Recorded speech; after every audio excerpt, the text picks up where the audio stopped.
Nous sommes au deuxième dimanche du temps de l'Avent, ce temps durant lequel la liturgie nous invite à vivre la grande espérance dans l'attente de la venue du Messie. Aujourd'hui, la voix du Messie dit que nous sommes nous aussi des choisis qui devons annoncer le Christ et porter du fruit. Car de toute éternité, le Seigneur avait choisi Jean pour son précurseur et dès le sein de sa mère, il fut rempli de l'Esprit Saint. Mais nous le savons, les choix de Dieu sont exigeants et Jean paiera de sa tête la fidélité à proclamer la vérité. Nous aussi, nous sommes des choisis. Notre baptême nous a remplis de l'Esprit Saint et ouvert à une vie sacramentelle qui nous engage dans un double travail. Conversion personnelle, préparation des voies par où viendra celui qui nous sauve. Pour les diacres et avec eux, implorons la force de l'Esprit Saint afin qu'ils puissent vivre leur sacerdoce dans une fidélité dynamique et que leur témoignage de vie soit un signe pour attirer d'autres vocations dans l'Église et dans la famille salésienne. Veuillez vous mettre debout et avec allégresse, chantons.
Victor Auguste.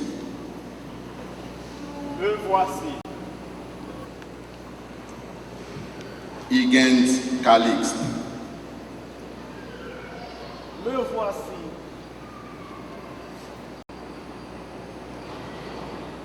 Jean-Loubent Rousseau. Me voici. Monseigneur, la Sainte Église vous présente ses fils Victor, Higgins et Loubent et demande que vous les ordonniez prêtres. Savez-vous s'ils ont les aptitudes requises? Les chrétiens qui les connaissent ont été consultés et ceux à qui il appartient d'en juger ont donné leur avis. Aussi, j'atteste qu'ils ont été jugés dignes d'être ordonnés. Avec l'aide du Seigneur Jésus-Christ, notre Dieu et notre Sauveur, nous les choisissons comme prêtres. Comme peuple de Dieu, nous ratifions ce choix par le chant du Gloria. Hymne très ancien chanté aujourd'hui malgré le temps de l'Avent, afin de rendre hommage à la Trinité, pour avoir fait don à son Église de ces trois nouveaux pasteurs qui s'engagent totalement à offrir le sacrifice eucharistique pour la gloire de Dieu et le salut des âmes.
Seigneur tout-puissant et miséricordieux, ne laisse pas le souci de nos tâches présent entraver notre marche à la rencontre de ton Fils, mais éveille en nous cette intelligence du cœur qui nous prépare à l'accueillir et nous fait entrer dans sa propre vie.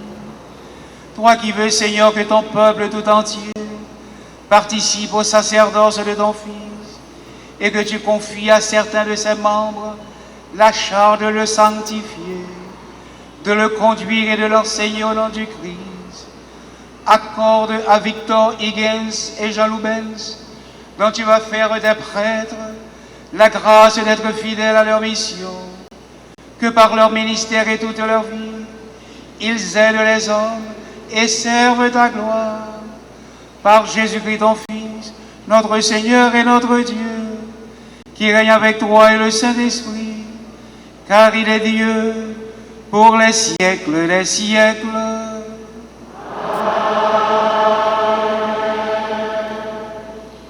Première lecture. Le roi Akaz mène une politique toute humaine et ne s'embarrasse d'aucun scrupule.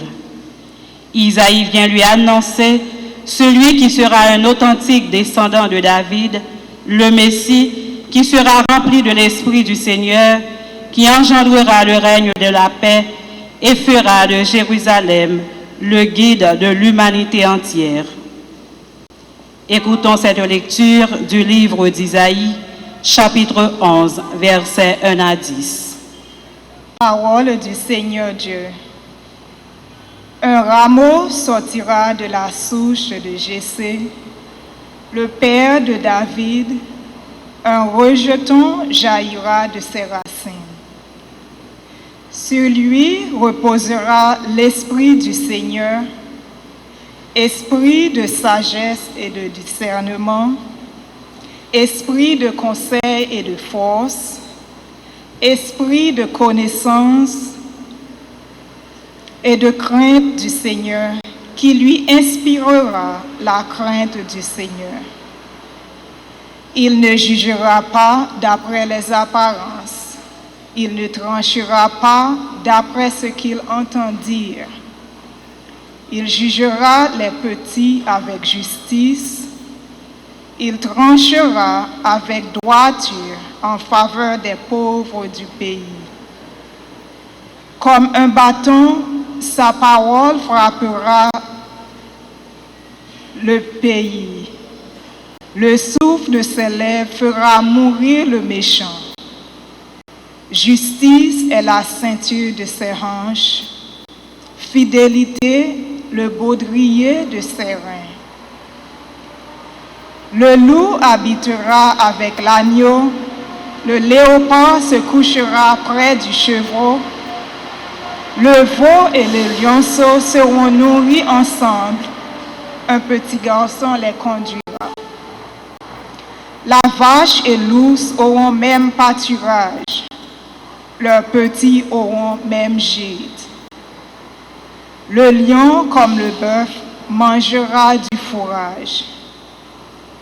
Le nourrisson s'amusera sur le nid du cobra.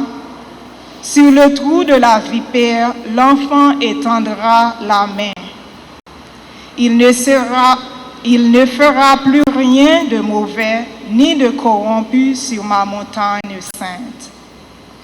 Car la connaissance du Seigneur remplira le pays comme les eaux recouvrent le fond de la mer. Ce jour-là, la racine de Jessé, père de David, sera dressée comme un étendard pour les peuples. Les nations la chercheront et la gloire sera sa demeure. Parole du Seigneur. Voici venir un jour sans fin.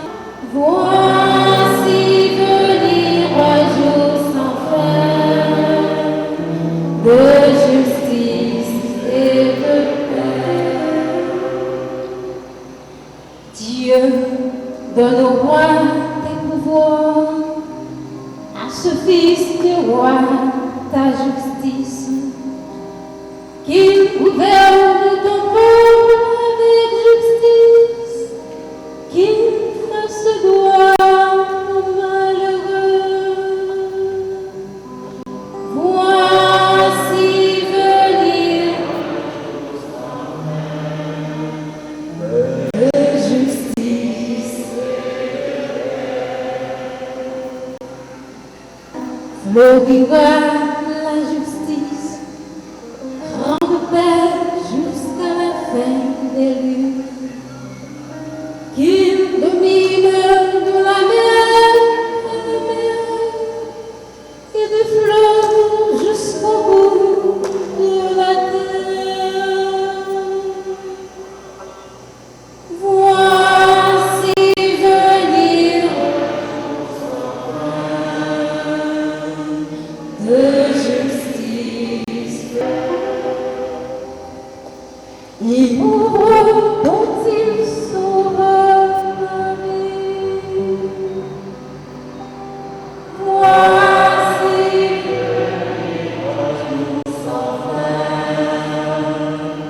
de justice et de paix. Voici venir un jour sans fin de justice et de paix. Frères, tout ce que les livres saints ont dit avant nous est écrit pour nous instruire, afin que nous possédions l'espérance grâce à la persévérance et au courage que donne l'Écriture. Que le Dieu de la persévérance et du courage vous donne d'être d'accord entre vous selon l'Esprit du Christ Jésus. Ainsi, d'un même cœur, d'une même voix, vous rendrez gloire à Dieu, le Père de notre Seigneur Jésus-Christ. Accueillez-vous donc les uns les autres, comme le Christ vous a accueillis pour la gloire de Dieu, vous qui étiez païens. Si le Christ s'est fait le serviteur des Juifs, c'est en raison de la fidélité de Dieu pour garantir les promesses faites à nos pères. Mais, je vous le déclare, c'est en raison de la miséricorde de Dieu que les nations païennes peuvent lui rendre gloire. Comme le dit l'Écriture, je te louerai parmi les nations, je chanterai ton nom. Parole du Seigneur.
Le Seigneur soit avec vous.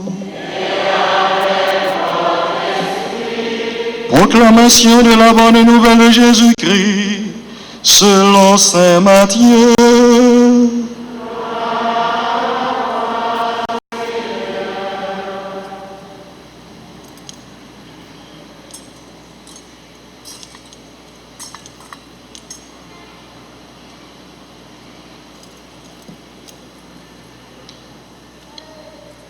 ces jours-là, paraît Jean le Baptiste qui proclame dans le désert de Judée: convertissez-vous, car le royaume des cieux est tout proche. Jean est celui qui désignait la parole transmise par le prophète Isaïe. À travers le désert, une voix crie: préparez le chemin du Seigneur, aplanissez sa route.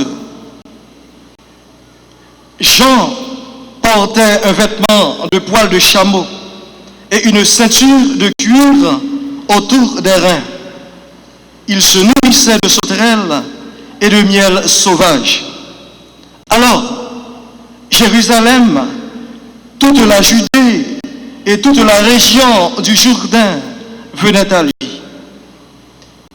Et ils se faisaient baptiser par lui dans le Jourdain en reconnaissant leurs péchés. Voyant des pharisiens et des sadducéens venir en grand nombre à ce baptême, il leur dit: engeance de vipères, qui vous a appris à fuir la colère qui vient? Produisez donc un fruit qui exprime votre conversion. Et n'allez pas dire en vous-même: nous avons Abraham pour père. Car, je vous le dis, avec les pierres que voici, Dieu peut faire surgir les enfants à Abraham. Déjà, la cognée se trouve à la racine des arbres. Tout arbre qui ne produit pas de bons fruits va être coupé et jeté au feu. Moi, je vous baptise dans l'eau pour vous amener à la conversion. Mais celui qui vient derrière moi est plus fort que moi, et je ne suis pas digne de lui retirer ses sandales. Lui vous baptisera dans l'Esprit Saint et dans le feu. Il tient la pelle à vanner dans sa main. Il va nettoyer son aire, abattre le blé. Il amassera le grain dans son grenier. Quant à la paille, il la brûlera dans un feu qui ne s'éteint pas.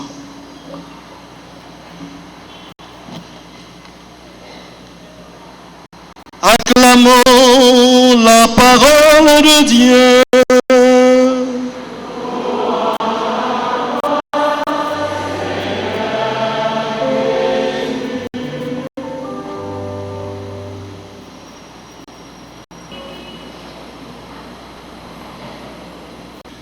Frères et sœurs bien-aimés, mes chers jeunes diacres, Victor, Higgins et Lubens, après avoir accueilli la parole de Dieu, prenons le temps de nous asseoir et de découvrir quel est le message que Dieu veut nous transmettre ce matin, en ce deuxième dimanche de l'Avent, et à l'occasion de votre ordination sacerdotale. Et à l'horizon apparaît un homme austère, appelé Jean-Baptiste. Un homme qui ne mâche pas ses mots. Un homme propulsé par l'action de l'Esprit Saint. Un prophète. Et face à lui, il y a cette caste sacerdotale, pharisiens et sadducéens. Il n'a pas peur de les appeler fils de serpent. C'est l'homme qui scrute les profondeurs par l'action de l'Esprit Saint et peut entrevoir toute l'hypocrisie qui habite la vie de ces hommes. Alors, voilà le modèle qui vous est offert et qui va nous demander maintenant d'en faire une réflexion et de comprendre le sens de cette ordination. Alors ce matin, nous sommes invités à vivre quelque chose de paradoxal.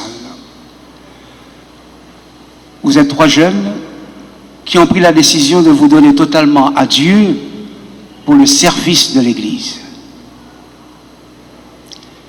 Ils vont se donner librement, totalement, fidèlement, par amour du Christ et à sa suite.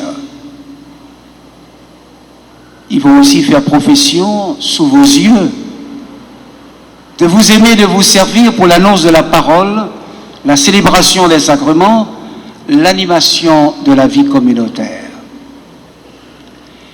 Et nous ne voulons pas ce matin être des spectateurs passifs de leur démarche.